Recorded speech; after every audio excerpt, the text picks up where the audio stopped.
this freedom, in the protection of this freedom, Africa should rely upon its armies. And there has been a trend that very often the enemies of Africa find that instead of fearing the African armies, they rely upon the African armies. So the people who are rejoicing now in Uganda because of what has happened in Uganda are not the friends of Africa. They are the enemies of Africa who are rejoicing. And they are rejoicing because of an act of officers of an African army which ought to be the protector of African independence and African freedom. So we feel this is unnatural. It shouldn't be so. Your Excellency, you said that Dr. Obote is still the lawful president of Uganda. Hasn't, though, the military coup there and the public rejoicing, which we've seen in Kampala, meant that, in effect, he can't now be regarded as the lawful president of Uganda? Well, I really don't think there is such proof. The rejoicing in Kampala has not surprised us. I don't know who has been surprised about the rejoicing in Kampala. Kampala is in Buganda. President Obote overthrew the Kabaka of Buganda. President Obote was trying to build the unity of Uganda by removing tribalism. And so the tribalists in Buganda will rejoice if President Obote is overthrown. So this did not surprise us. The army, I think everybody knows, including President Obote's enemies, the army is divided. This is known, that the army is divided in this matter. So why should we take it for granted that the people of Uganda will accept this change? What is the base of this change? I'm not surprised that there was rejoicing in Kampala, but I don't know whether there is still that rejoicing now. There seem to be a lot of people rejoicing. The Buganda perhaps are the majority, are they not? Yes, but where is the other rejoicing? I mean, Uganda does not consist of Kampala. There are stories that Amin has dissolved the local government bodies. Has he dissolved them because they are rejoicing, or because they are not rejoicing? Why? And he has done this throughout the country. Why? Is this because they support him or because they don't support him? What is it? What does it mean? Well, would you like to see Dr. Obote back as president? Are you going to take any specific aims to get him back as president? Dr. Obote is the president of Uganda, who happens for the time being to be in Tanzania. But isn't it true that in some countries like the Congo and Nigeria, military leaders have stability and a viable government for their countries perhaps for the first time? Oh yes, and I'm not saying all coups are wrong. Nasser overthrew a corrupt regime. He was a soldier, and some soldiers can overthrow corrupt regimes to protect the honor of their own countries. I'm not saying every coup is wrong, but many of the coups in Africa have been directed against the people of Africa. Could there ever be a military takeover, do you feel, in Tanzania? I'm no god. I'm not a god. I've said publicly, I think a military coup in Tanzania is very unlikely. An assassination, I could be assassinated, and a damn fool could assassinate me. We don't fear. Well, I was going to ask you about that, in fact, because there's just been a treason trial here, hasn't there, in which 6 people were charged and found guilty of attempting to take your life. Yeah. Is your position secure? Precisely because, and why are they tried? We tried them. We tried them confidently in the courts. You don't fear that there may be many others? No. Absolutely out of the question. Absolutely out of the question. May I ask you...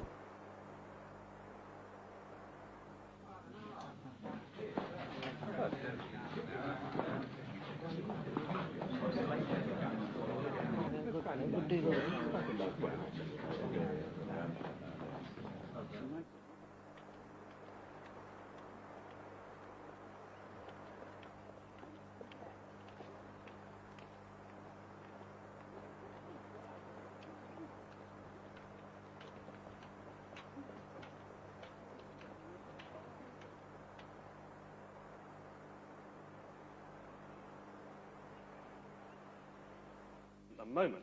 Tanzania and Uganda, of course, are in the middle of a rather bitter political row.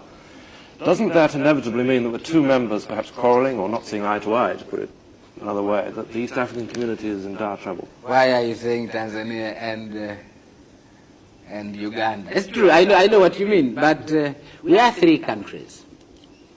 And President Obote, President Kenyatta, and myself have been meeting at the authority representing our people. Yes.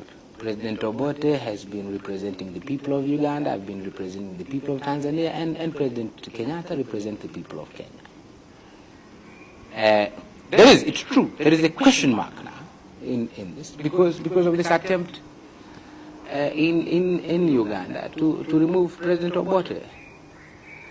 I believe this brings a difficulty between Kenya and Tanzania on the one hand, and Uganda on the other, not between just Uganda and Tanzania. I don't like this implication. I know an attempt is going to be made to appear as if somehow Kenya accepts this. It's only Tanzania which does not accept this. I don't know where they get this, because it's not true. But you will never represent, you will never recognize General Amin. Perhaps Kenya might.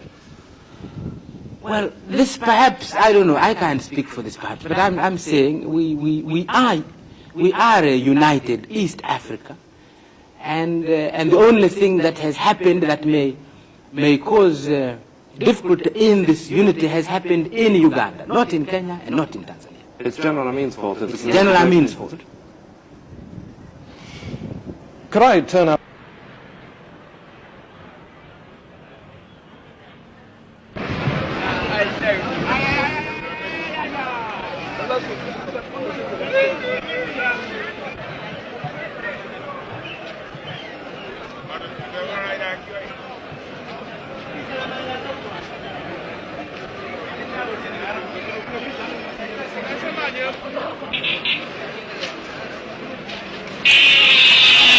Hey!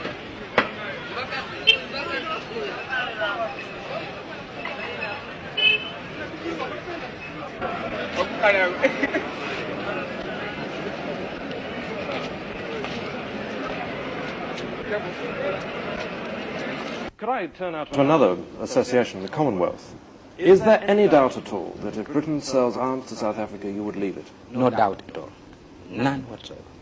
Nothing that happened in Singapore, even the setting up of this 8-nation committee to look into the Indonesian, has made you change your mind? The Singapore conference demonstrated to Mr. Heath, if he wanted this demonstration, a clear opposition by a near unanimous Commonwealth to the sale of arms to South Africa.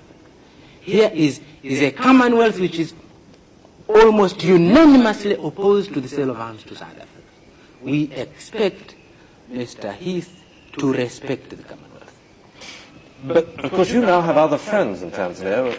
A visit here reveals that. Sweden has an aid program here, America, China indeed. Is the Commonwealth really now so important to you and to Tanzania anymore? Couldn't you perhaps do without it? You've got lots of other friends. I was getting, when you say I can do without it, what do you mean? I can't, I want friendship with countries. When I say I value the Commonwealth, I don't value it because I was getting money from the Commonwealth. Ever since we broke diplomatic relations with Britain, since '65, we're getting almost no aid at all from Britain. And at present, only one Commonwealth country gives us substantial aid, and that's Canada. All the other Commonwealth countries, and there are many, Australia, New Zealand, India, Nigeria, Kenya, and all this. We don't value this because they're giving us aid. We value this because what it means, what it can mean to humanity, not because of aid. What is this aid? If it was a question of aid, of course, I would not be talking about this importance of the Commonwealth. I see an importance of the Commonwealth beyond aid. I don't value our friendship with New Zealand in the Commonwealth because New Zealand gives us aid. They don't give us aid. But you value it for the fact that you can sit down at the same table with New Zealand, that they respect you. It means the Commonwealth can mean something to the world. It can mean a friendship among these countries. And And when I call people my friends, I don't mean then because I go begging to their countries. This is not the basis of our friendship. So that you would leave the Commonwealth if you had to with regret? Yes. May I also...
A lot of Western diplomats seem rather worried about Tanzania. They see things like the Chinese building a railway, and they wonder perhaps if Tanzania, I think, isn't perhaps going to become a satellite of Peking almost. Would you like to give them some sort of reassurance on this point?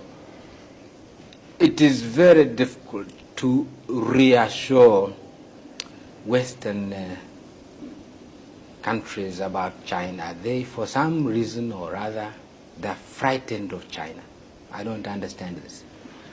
They appear to be frightened of China. They may have reasons which are their own reasons. They are in competition, I think, with the Chinese. They regard themselves as in competition with the Chinese about spheres of influence in the world. I'm not in competition with the Chinese. We're a small country. We're not in competition with the Chinese about any sphere of influence anywhere in the world. And so how do I reassure the Western countries? The Chinese offer to build a railway for us. We accept.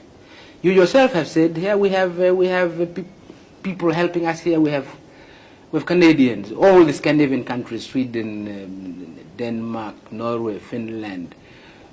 We have Americans here and some British. And we are, as far as aid is concerned, here we are. Cooperation with the outside world, we are almost a United Nations, Japan, we have all these countries here. But no, it's China.